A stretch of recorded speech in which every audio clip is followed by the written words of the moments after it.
It was good to get the win on Saturday, to say the least. I was very happy with the way our team approached the game. I thought we had a very good focus last week in practice. I know for sure we carried over into the game. We knew UAB would come in and try to perhaps control the clock with the run game.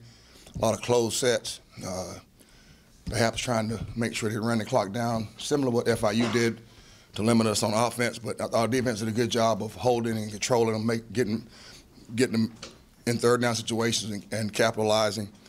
I was very, very proud for our senior group. This group has been with us from the beginning. I told them during the week. Some of the guys from our very beginning, the first day we got the job and came here. Some of the guys joined us in between, like Tay Cooper and Lance and those guys, and Gabe Woolard, Adonis and Chip, and I was really happy for those guys. They've done everything we asked them to do. They played extremely hard, and they've brought a core of leadership to our team that everyone who comes in here will have to follow, and it was good for them, and it was good for our program to make sure we finish properly in Dowdy-Ficklin, and what a great venue we have, and we're all proud of it. I know I speak on behalf of everyone how proud we are of our venue, and of course the win for our Parrott family, all the Pirate Nation. I call it Pirate family. I go back and forth with that, but for us, it's family, like getting around them, and they had a great time. After the game, they waited outside for our players and patiently for lines and for autographs and those things, and just great. I can't speak enough, and I've just shortened it to second to none, is what we call them. They're second to none. I thought all three sides of the ball had a positive effect on the game. They did some things that they played very well together.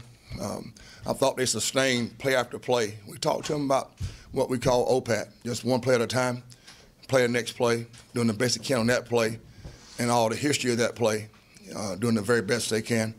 And I thought we did a good job on all three sides of the ball, whether it was a positive play or a tough play.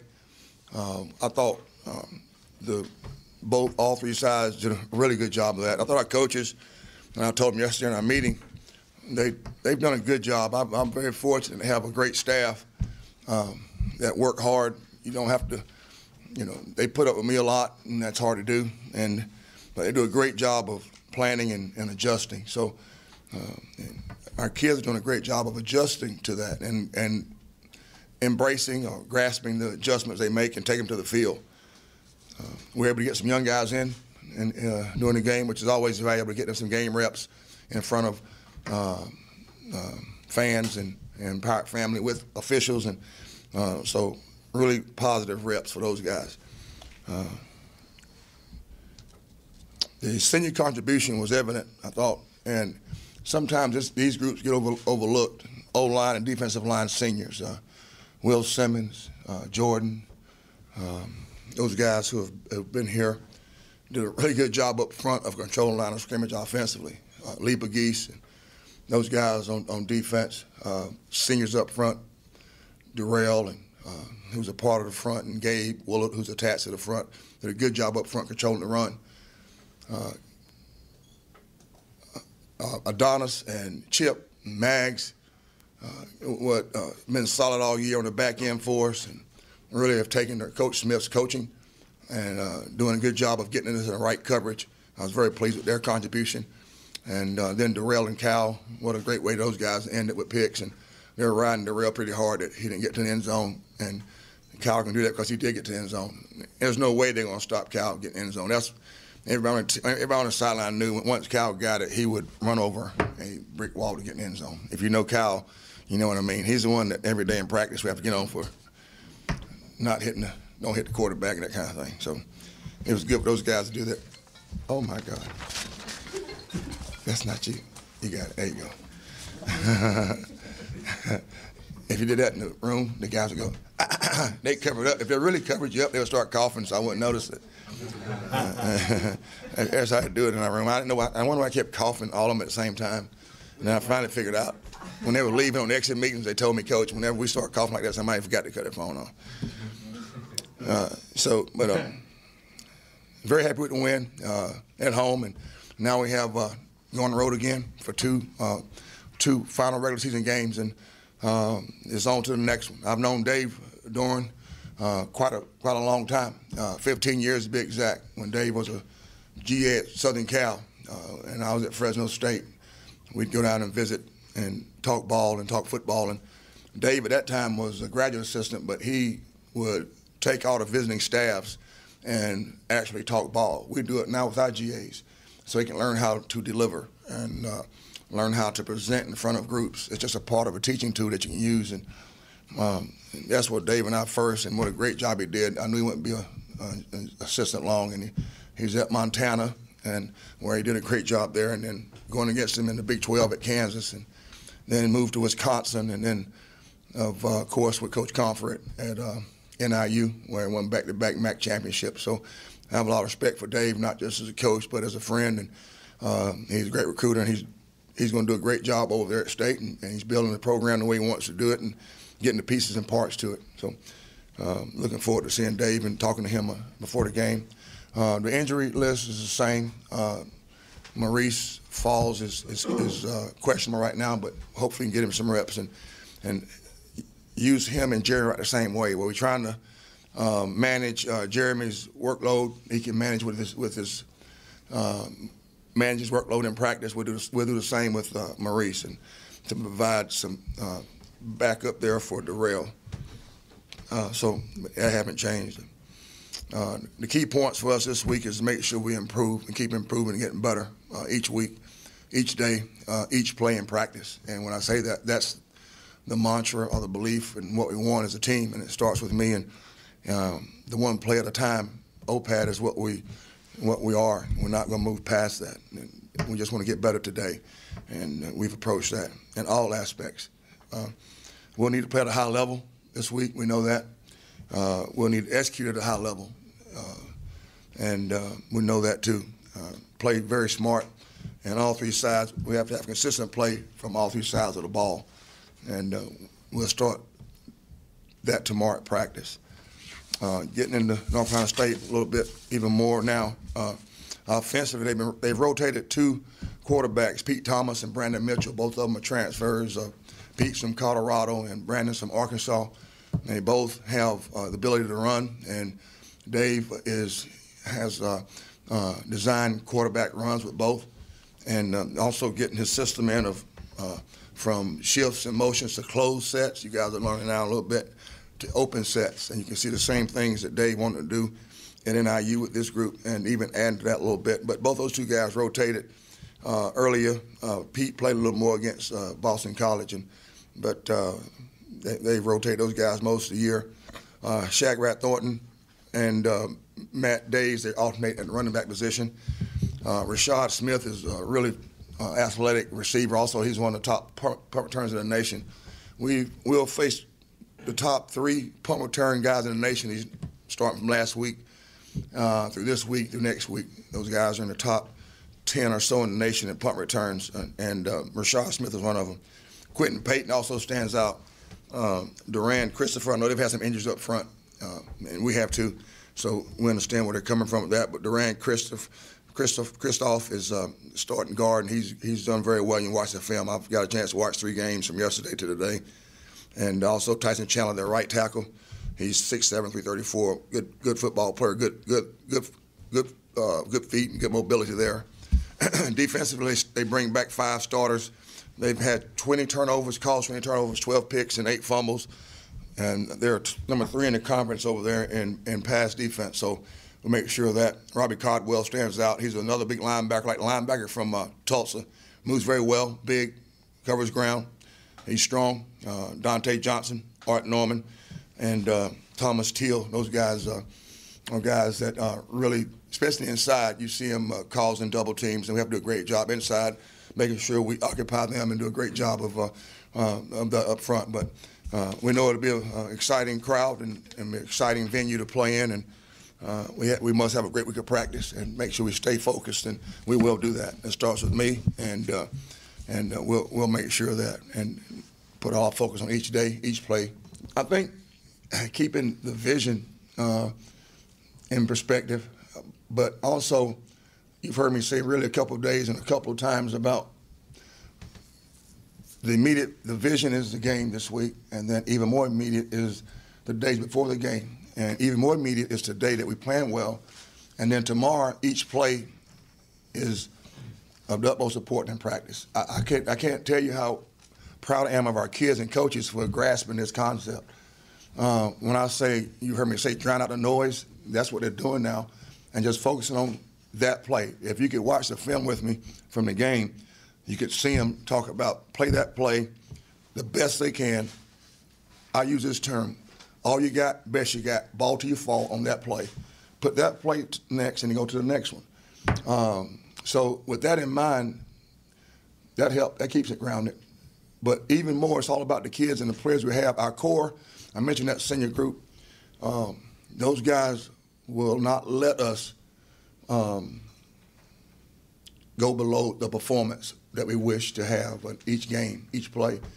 I really don't have to say much at times because of guys like a Mags or Shane or Justin Hardy, Will Simmons, Darrell. Those guys don't say much, but when it's time, they do it by their play. It's very hard for anybody when your best players go full speed in practice, play with nicks or bruises, and they don't miss a snap and go full speed.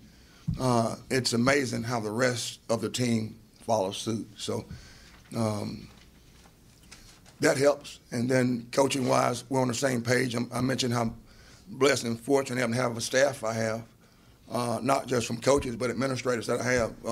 Brian Overton, Dale Steele, Harold, those guys do a great job of, we keep everybody in the same, well, we don't get outside that box, is what I call it. So playing one play at a time, understanding the process, and we've talked the same nomenclature, the same language from day one, but this group is seeming to grasp it. This group is seeming to not just, they've always believed it, but now understand what it means to the process of that day, the process of doing the best you can.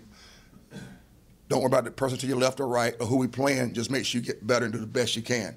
Don't worry about the scoreboard, but make sure you improve each time. This group understands that, and that's what helps. I think it keeps us grounded. I played him there when I was at Tech, Phillip Rivers. He's I think made him a first-round draft choice that day, and we played him over there. He was that good. But I've been there before. I was at Texas Tech. They came out to us, and then we came back to Raleigh. And last game I saw my mom. Last game my mom saw me, Coach. That's a good memory right there. Sorry, I went back a little bit on that one. But yeah, his first time here as a coach going there. As a player, I remember it being intense. I remember just like it is with any of the other in-state schools, our kids have probably played in high school or all-star games or made official visits with some of their players possibly. Like now, our staffs know each other from Coach Huxtable to Dave and I to that entire staff. So we know it'll be an exciting venue. You know, we know they'll have their guys ready to play, and we must do the same thing here. So we'll approach it that way and attack each day that way. But it was fun to play as a player. My first start was there as a player, and my eyes were as big as saucers. And Johnny Evans, I think, threw for 5,000 yards that day against us, a secondary, and he's still throwing right now. This is 2013. He's probably still throwing it. I hope the recruits, because Dave, he pounds the bushes in his staff just like we do. I like our staff. I love our staff because right now, even in between like film, we're evaluating players for 14 and 15 right now. You know, we're still in the meat of that, and it's always a continuing process. You know, I think what we have here sells itself. We have a great university, a variety of disciplines academically, support systems. Everything about a university is on the ascending mode, from the academic part to athletic part. We'll keep growing and adding on. You won't find a better administration to lead your group, our coaches in all sports. for us in football, our venue is second to none. You want to feel excitement. You want to feel love when you're playing. You can come here. We have things in place, program-wise, that will fit any prospect's needs, from academic support to having guys in the sports medicine field to keep them healthy, to one of the best in the country and getting them bigger and stronger and faster. Our programs here are geared to, as Coach puts it, provide and expect comprehensive excellence in all parts. So I'm sure the recruits keep an eye on that, and I hope by how we play and conduct our program, our recruits and any prospective recruits look at it that way too. And recruiting, I take the responsibility of being responsible for a parent's most prized possession, their son, very seriously. And so I think people know that. We raise it and do it as a family atmosphere here. I can't operate in a CEO type mode with the program. I'm daddy when they come here, and the coaches are the uncles, and they have about 120 plus big brothers that wait on them. So I hope the recruits know that, and we're going to do it the right way. It's called PIP for us, Pirates in Public. Make sure you show class and to a champion and to a team that wants to be a champion. All things are important. Comprehensive excellence is not just on the athletic field or court. For us, it's how you carry yourself. And it's a never-ending process, but our players will understand the respect to play the game the way it's supposed to be played. I will tolerate no disrespect of this game from anyone. That is non-negotiable with me. I respect the game, and I respect how you play the game. And our players will understand that in a very tone. And it's about what we do and how we get better. So I'm not sure what else happened here in the past, but that will not be tolerated. And we'll make sure we play the best we can and each play. But the Pirate state of mind means, to me, it's the pride, passion, and tradition I talk about all the time. And that's what makes sure of that. And make sure you carry yourself. We carry ourselves in a first-class manner. And I don't promote that. And I believe in the command influence. If I don't promote it and our coach don't promote it, none of my bosses promote it. But for the team, I won't allow that. If they do, you already know the consequences.